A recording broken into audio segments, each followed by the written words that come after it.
Govind Singh college of pharmacy Yamunanagar में thalassaemia का प्रबंधन और जागरूकता विषय पर एक दिवसीय कार्यशाला का आयोजन किया गया, जिसमें मुख्य अतिथि के रूप में शिक्षा मंत्री कंवरपाल गुर्जर व सम्माननीय अतिथि के रूप में civil surgeon doctor Vijay Dahiya उपस्थित रहे। स्वास्थ्य विभाग यमुनानगर द्वारा गुरु Gobind Singh college of pharmacy Yamunanagar में थैलेसीमिया का प्रबंधन और जागरूकता विषय पर एक दिवसीय कार्यशाला का आयोजन किया गया, जिसमें मुख्य अतिथि के रूप में हरियाणा के माननीय शिक्षा मंत्री कंवरपाल तथा सम्मानीय अतिथि के रूप में civil surgeon doctor Vijay Dahiya उपस्थित रहे। इस अवसर पर माननीय शिक्षा मंत्री के करकमलों द्वारा थैलेसीमिया एंड इट्स मैनेजमेंट नामक पुस्तक का विमोचन किया गया, जिसका लेखन civil surgeon doctor Vijay Dahiya ने किया है। कार्यशाला के आरंभ में प्रधानाचार्य कुमार गौरव ने मुख्य अतिथि व सम्मानीय अतिथि के साथ साथ सभी उपस्थित अधिकारियों का स्वागत किया। इस अवसर पर शिक्षा मंत्री कंवरपाल ने कहा कि थैलेसीमिया एक भयानक बीमारी है जो बच्चों में जन्म से होती है तथा यह बीमारी माता पिता से बच्चों में आती है। उन्होंने कहा कि इस प्रकार की कार्यशालाओं के आयोजन से छात्रों में जागरूकता आती है तथा फार्मेसी के छात्र तो स्वास्थ्य की पढ़ाई करते हैं तथा स्वयं के साथ साथ अन्यों को भी बीमारी के प्रति जागरूक कर सकते हैं। पुस्तक के विमोचन के साथ ही मंत्री ने डॉक्टर दहिया को बधाई दी तथा कहा कि विशेषज्ञों द्वारा ही पूर्ण जानकारी का प्रवाह हो सकता है तथा डॉक्टर विजय दहिया की यह पुस्तक बीमारी से ग्रस्त रोगियों के तो काम आएगी ही, साथ ही स्वास्थ्य विद्यार्थियों के लिए भी लाभकारी होगी। इस अवसर पर सिविल सर्जन डॉक्टर दहिया ने पुस्तक के बारे में जानकारी देते हुए बताया कि यह पुस्तक थैलेसीमिया की बीमारी पर आधारित है। उन्होंने बताया कि थैलेसीमिया की बीमारी बच्चों में उनके माता पिता से होती है। डॉक्टर दहिया ने बताया कि व्यक्ति में थैलेसीमिया मेजर या माइनर हो सकता है। थैलेसीमिया मेजर व्यक्ति को समय समय पर रक्त जाने की आवश्यकता होती है, परंतु थैलेसीमिया माइनर व्यक्ति को तो पता भी नहीं चलता कि उसे कोई समस्या भी है, परंतु ऐसा व्यक्ति थैलेसीमिया करियर का काम करता है, अर्थात किसी भी प्रकार से ग्रस्त थैलेसीमिया दंपत्ति के बच्चे थैलेसीमिया से ग्रस्त हो सकते हैं। उन्होंने बताया कि यदि माता पिता दोनों थैलेसीमिया माइनर हों तो वे थैलेसीमिया करियर होंगे तथा उनके बच्चों में थैलेसीमिया मेजर होने की संभावना बढ़ जाती है। उन्होंने बताया कि मुकुंद लाल जिला नागरिक अस्पताल में थैलेसीमिया रोगियों के लिए विशेष वार्ड बनाया गया है, जिसमें रोगियों के लिए सभी सुविधाएं स्वास्थ्य विभाग द्वारा उपलब्ध हैं तथा समय समय पर रक्तदान शिविरों का आयोजन भी विभाग द्वारा किए जाते हैं तथा थैलेसीमिया के लिए विशेष रक्त स्वयं सेवक भी जिले में सक्रिय हैं, जो आपातकाल में रोगियों को रक्त उपलब्ध कराते हैं। इस कार्यशाला के दौरान डॉक्टर अश्वनी अलमादी द्वारा पीपीटी प्रस्तुतिकरण के माध्यम से छात्रों को थैलेसीमिया के बारे में पूर्ण जानकारी दी गई।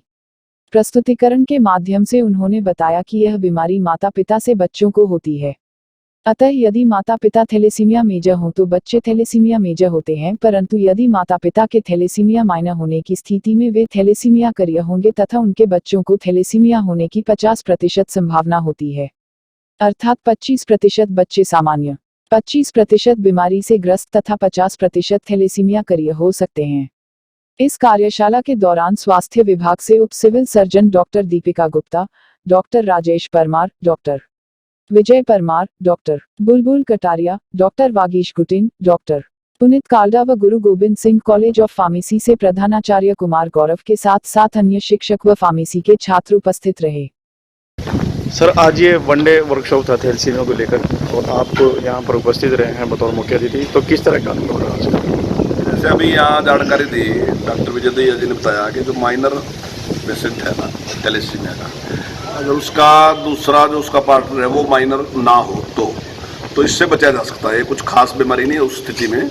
अगर एक माइनर है तब कुछ नहीं है, पर लेकिन जब दो माइनर मिल जाते हैं तो मेजर बढ़ जाता है, तो वो ज़्यादा खतरनाक है।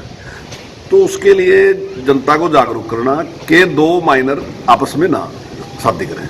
अगर दो माइनर शादी कर लेंगे तो बड़ी समस्या फिर, और ये इतनी बड़ी समस्या है कि मतलब मैं समझता हूँ कि जीवन ही बड़ा भारी मुश्किल हो जाता है कि 20 दिन के बाद 21 दिन के बाद बच्चे को दोबारा ब्लड लगाना पड़ता है और दोबारा उसकी ब्लड का तो अरेंज करना ही है, लेकिन उसके बावजूद भी कोई ये चांस नहीं है कि ठीक होने वाली स्थिति उसकी होती है। तो बहुत मुश्किल काम है। तो मैं समझता हूँ ज़्यादा ज़रूरत इसकी है कि समाज में जितनी इसकी जागरूकता समाज के सामने आएगी तो लोग जागरूक होंगे, तो मैं समझता हूँ इससे भी बचा जा सकता है। जैसे और बहुत सी बीमारियां हैं जिनको देश से निकाल दिया बिल्कुल, चेचक जैसी, पोलियो जैसी, इसी प्रकार से इस बीमारी से भी देश का छुटकारा मिल सकता है अगर हम जागरूक होंगे तो निश्चित तौर से। देखिए, ये थैलेसीमिया नाम की जैसी बीमारी है, उससे कैसे बचा जा सकता है, उसकी रोकथाम के लिए एक दिन की कार्यशाला थी जिसमें माननीय शिक्षा मंत्री हरियाणा चौधरी कंवरपाल जी मुख्य अतिथि के रूप में शामिल हुए।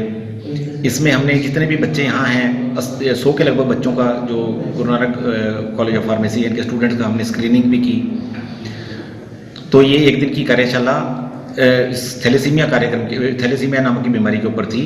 और इसमें जो महत्वपूर्ण चीज़ है कि विशेष तौर पे यदि हम किसी कंट्री की बात करें तो स्किंडेवेनिया जैसी कंट्री ने अपने देश से इस बीमारी को एलिमिनेट कर दिया है, सिर्फ इस तरीके से कि लोगों में जागृति कैसे हो, लोगों को कैसे इस बीमारी के बारे में बताया जा सके।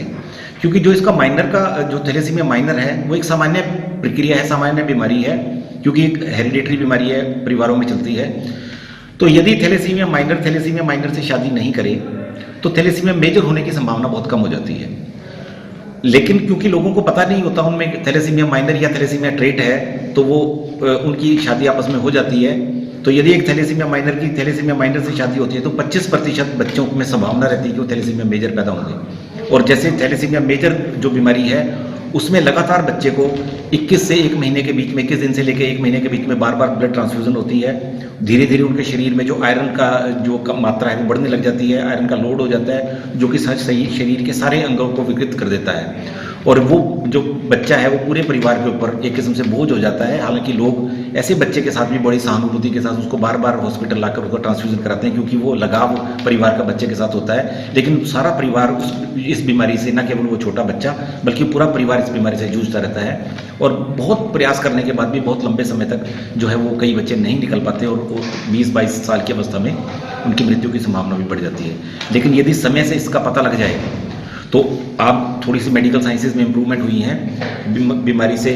कुछ हमारे यमुनानगर जिले में भी कुछ ऐसे बच्चे हैं जो 40-45 साल की अवस्था में भी जो रह रहे हैं, क्योंकि लगातार उनको आयरन चिलेशन थेरेपी भी दी जाती है, जिससे उनके शरीर में जो आयरन का लोड है वो कम किया जाता है और उनको जो रेड ब्लड सेल्स वो यहाँ से मुहैया कराए जाते हैं। और ये सभी सुविधाएँ जो है सरकार ने बिल्कुल यहाँ सभी हॉस्पिटल में निःशुल्क रखी हुई है। हमारे यहाँ भी सभी बच्चों को लगभग 80 के लगभग हमारे पास रजिस्टर्ड पेशेंट है जिनको लगातार ब्लड चलता है और उनको आयरन चिलेशन थेरेपी भी मिलती है। और अभी ACS महोदय ने विजिट की थी तो शायद फिल्टर की व्यवस्था भी उन बच्चों के लिए करने हम जा रहे हैं।